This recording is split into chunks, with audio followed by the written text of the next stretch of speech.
Hope of the resurrection. If in Christ we have hope in this life only, we are of all men most miserable. 1 Corinthians 15:19. Paul concludes from his hourly danger and his daily dying and his fighting with wild beasts that the life he has chosen in following Jesus is foolish and miserable if he will not be raised from the dead.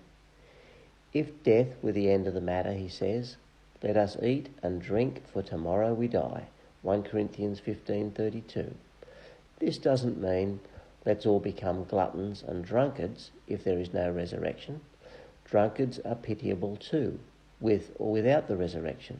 He means, if there is no resurrection, what makes sense is middle-class moderation to maximise earthly pleasures. But that is not what Paul chose. He chooses suffering because he chooses obedience. Paul accepted this suffering as part of his calling. How could Paul do it? What was the source of this radical and painful obedience? The answer is given in 1 Corinthians 15:20. But in fact, Christ has been risen from the dead, the first fruits of those who have fallen asleep. In other words, Christ was raised, and I will be raised with him.